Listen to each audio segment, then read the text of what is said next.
MTV will hook him up with a doctor of dating. You have to step your game up immediately. Who'll try to turn this sheltered Boy Scout into a dashing Don in just 5 short weeks. Hey, Richard.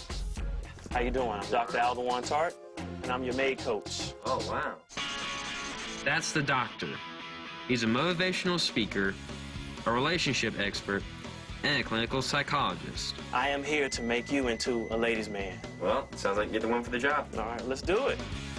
My maid coach had brought both of my dates over to my house, and I was sure he was going to like what they had to say about me. So, Richard, yesterday you had the first 2 dates of your life. Yeah. Blakely, tell me about the date with Richard and how well it went. And use one adjective. Dull. I waited an hour and a half before he got there. You waited to eat for an hour and a half. When it was time to order, he wasn't ready to order. Not yet. Think so. He said no, not considering my feelings on it. Blakely, what was the worst part of the date? The worst part was talking about the dissecting. Richard, dissecting a pig? I'll be honest with that. Yes, I did. Miranda, first impression of Richard.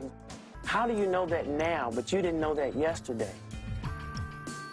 The most important part of a date is kind of the end, to see if you can get the number. How did he ask for your phone number? He pulled out his phone, and I just felt obligated to give it to him. Obligated, like to pay a bill. Richard, this is tough, but we need to get the information, all right? How well do you feel Richard got to know you? I think Richard got to know a little bit about me, but I don't think he knows me, like, personally, like some of my other friends would. I don't think Richard knows me at all, and I don't think he could handle an ounce of me. Hearing what my dates thought of me was rough. It was clear that if I wanted to be a ladies' man, I had a lot of work to do. Thank you, ladies. I appreciate it. All right, buddy, we have some work to do. You want to be a ladies' man. Yes. What does a ladies' man mean to you? They're considered smooth, you know, able to charm women.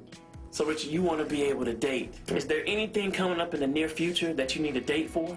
Yes, there's a dance on October the 24th. That's going to be our goal then. We're going to get you a real date. So, Richard, in the next 5 weeks, we're going to accomplish 5 things. 1, we're going to get over your fear talking to women. 2, we're going to make you more social. 3, we're going to help you engage in conversations with women. 4, you're going to get confidence and swagger. When the date starts, they need to know that they're going to have a Richard experience. Okay. And 5, our ultimate goals, we're going to get you a date to that dance. But you're going to have to tell me about, what does surrender the booty mean to you, Richard? Trying to think of the best way to say this. I mean, just come out and say it. It kind of means I'm a pirate, basically. Richard, I'm a man. You're a young man. Surrender the booty could only mean one. Yeah. So what does it mean? Sex. You know, when I come back, it needs to be gone. All right. Part of our goal is not only to get dates, but to be more social. I want you to remove all the things from your room that might be temptation to stay up here. The computer, the DVD, and the TV. All of them gone from your room. So I'm going to be back 1:30 tomorrow. Are you ready? Ready. All right. Roll your jeans up a little bit. Good idea. The nail salon. My assignment was to talk to a girl and find out her birthday, favorite food, and favorite song without asking. I had no idea how to pull this off, but I decided to give it a try on the woman sitting next to me. What's your name? I'm Robin. Or what's in the CD player in your car right now? It's got Def Leppard. You listen to Def Leppard? You ever listen to Def Leppard? So when's her birthday? Her birthday is January 28th. What's the favorite food? Chicken. What group does she say?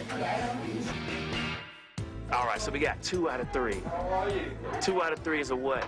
It's a failing grade. You're the one with the 4.0, right? I can see you thinking as she's talking. When they're talking, I want you only to listen. If you can soak in AP Chemistry, you can soak in a conversation. But I bet in AP Chemistry, you're not thinking about what the teacher's gonna say next. You just relax and you're listening. When you do that, when you're out on a date, you're gonna remember everything just like a sponge. I have been stood up. Being stood up sucked, and after I told my coach about it, he decided it was time to focus on a new aspect of my game, The approach. You have to learn some better ways to approach women without scaring them off. So I've arranged for you to get some magic lessons. All right. Have fun with us tomorrow. It's really gonna open your eyes as to how to break the ice with women. All right, man. Yeah. After hearing what everyone thought of me, I was down in the dumps. But my coach had a plan, and he asked me to meet him downtown right away for a man-to-man talk. Hey, Dr. Tartt. Hey, Richard, what's going on? Not much. I was concerned about some of the comments that we got out that honesty box. You have to step your game up immediately. I feel like he's trying, but really he's not. He's still in his comfort zone. And me being a psychologist, I feel suckered. Pack your bags. You're going to Miami. Wow. By yourself. I'm not going. Your parents can't go. You're going there as your own man. Hey. Miami is hottie city. If you go to Miami and you're boring, they're going to kick you out the city. Bring the excitement back. As soon as I got back to Atlanta, my coach took me shopping for my big night. We're here to pick out a nice, funky outfit for the dance. Something that reflects the new Richard. Thanks to my coach, shopping was a success. I knew I'd be the best dressed at the fall ball. One question. Who are you taking to this dance? I did not have a date for the dance yet. All right. We're already in the final hour. Yeah. It is a chance that you could have no date. It does worry me because I'm beginning to run out of time. What's the point of us working together for 5 weeks? You're going down to Miami, me teaching you everything I know about women, surrounding you with women. What more can we do? It won't work, Richard, until you work it. Tomorrow, either you can wake up and decide that you're gonna be the Richard that you know you can be, or if you're just gonna be a big ball of anxiety for the rest of your life, hoping and wishing that you could be a better man.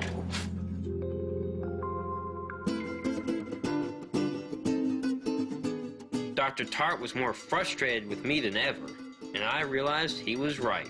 Without a date to the dance, all my hard work would be for nothing. At this point, it was now or never. Ready? Ready. Thank you. Try those on. I wanted to make sure that you had a good look and make sure you could see at the same time. I can see real clearly. That's a good look. I like those. Thank you. You like them? Love it. All right, Richard, over the last 5 weeks, we've come a long way. Man, you're more engaging, you're more confident, you have a new look. Hey, that's my intention. I'm proud of you.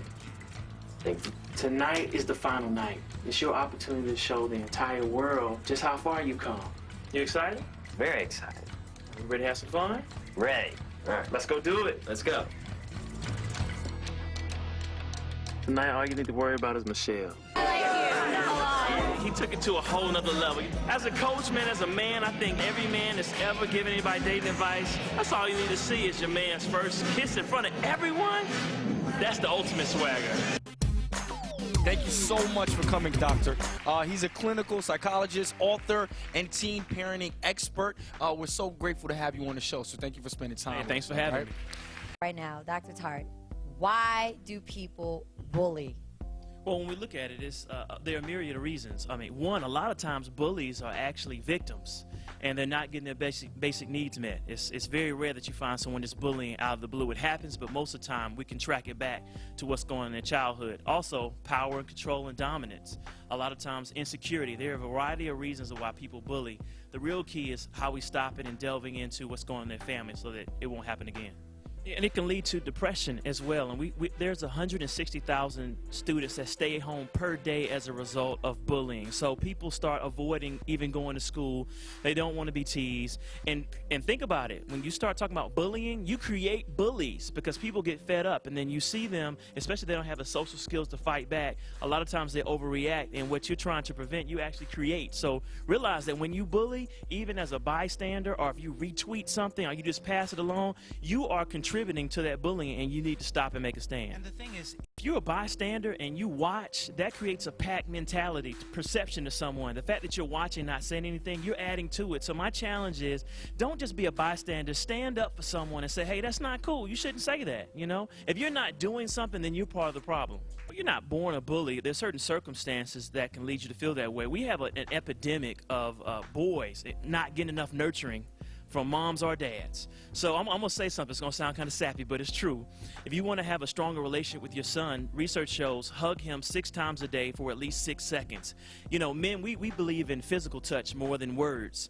And there are a lot of moms that feel like, okay, I'm going to raise my son to be tough. Hey, you do this and do that. But they don't touch him. There's no intimacy there. We have to do that. We have to make sure they feel loved. And also, we have to touch on, you know, as Dr. Jeff's going to talk about, physical abuse, sexual abuse, emotional abuse that goes on at home. The story of a bully is usually a reactive story, not something that's active, that's just coming out of the, you know, blue air, the air, you know. Yeah, absolutely. And it's usually a lack of remorse because no one was there to stop it when it was happening to me. I want you to feel the pain that I was feeling. So when you start looking at bullies and you look at them and we describe them, you know, as monsters and no remorse, well, where did it start? You know, and a lot of times they want the victims to be rescued so that their story can be told as well. Oh, absolutely. We have to be proactive. As a school, we have an epidemic of a lack of discipline, all right? And if there are principals that saying they can't control the school, then you don't need to be the principal. You need to make sure that you have order. And then, two, you have to utilize your student leaders. It's not about waiting. Leaders have to go out and welcome the people that are being victims. You have to have bully boxes in your school where kids can put it anonymously. Kids don't like this epidemic of snitching, so they're not going to tell on somebody. So you have to have these bullying boxes available to put in, hey, I saw this happening, and then the administrators have to respond. And then, three, we can't have this whole anti-bullying movement. You don't fight bullying with anti-bullying. You know, you don't fight poverty with anti-poverty. That is bullying in a sense. What you have to do is you have to have a whole culture change at your school. So student leaders, the challenge is you have to say, look, we're going to stop bullying at this school. If you're a student leader, you have to say we're going to stop for a week and then make it 2 weeks, 3 weeks, and principals have to implement these policies that make the school safe. Anytime there's chaos, people are going to bully. Oh, wow. When we start looking at gangs, what we're really talking about is a breakdown of families. Because when you look at gangs, I mean, what are we talking about? We're talking about structure. We're talking about a sense of belonging. You actually have to put in work to get in. There's consequences. There's authority. They spend time with you. We beat up on our kids for joining gangs without realizing that the cause is that there are a lot of parents that are not putting the face time in. And anytime you have a gang, part of what they do is bully. That's how they gain their identity. If we want to fight back with gangs, then we will empower families and we'll stop allowing kids to go home after school and start mentoring them in forming groups. Kids need a sense of belonging to fit in, and we're going to just do lip service? Are we really going to make a change in this country and start changing the very fabric of what we do? We know that kids don't need to go home unsupervised. Leave them at school and form mentoring groups, and then ROTC works. There are a lot of programs that work when it comes to stopping gangs. We can't make it that easy. I mean, we look at it, gangs are actively recruiting them. If you spent time with your parents, if you had a peer group, if schools were actively recruiting kids and saying, hey, instead of letting them go home and know what's going to happen, you know you had a gang last year, 2 years ago, 3 years ago. When are you going to start having these kids stay after school and say, hey, this is what we're going to do after school? Therefore, you're supervised. You're not going to get pregnant. You're not going to fight. You're not going to get in trouble because we're going to show you that we love you by having these programs at school. So I'm tired of the school systems giving lip service, and I want to see some change made today. Bullies tend to pick on insecurities, and I'm not saying that's her case, but there are a lot of people that have been damaged by their parents, okay? And when you don't get a strong foundation of confidence, that you know you look good, that you're attractive, that you're smart, and people pick on that, they're actually making it worse. So a lot of times that does take counseling. I mean, we can sit up here and give you some tips, but you have to realize that sometimes what your parents tell you, what your cousins tell you, people trying to break you down, they're absolutely wrong. It's like they have on shades, so they only see the darkness in you, but you can always realize you can take off their shades and choose to be who you are, and that's the shining light of God. I'm just going to say it and call it like that. Dr. Jeff, welcome back to 106 in Park. We want to thank all of today's guests, including Mike of Day 26, Marsha Ambrosius, along with our psychologist, Dr. Michelle, Dr. Jeff, and Dr. Tartt, and Miss Perry as well for coming by. And a special thanks to the BET News staff, along with our correspondent, Tony Anderson, who did a phenomenal job on all those packages. Thank you so much. SavingOurDaughters.org is a very important organization. Make sure you log on and check out what they have to say. Like Roxy said, thank you so much to our doctors for lending our expertise. Thank you to our audience. You guys have been very mature.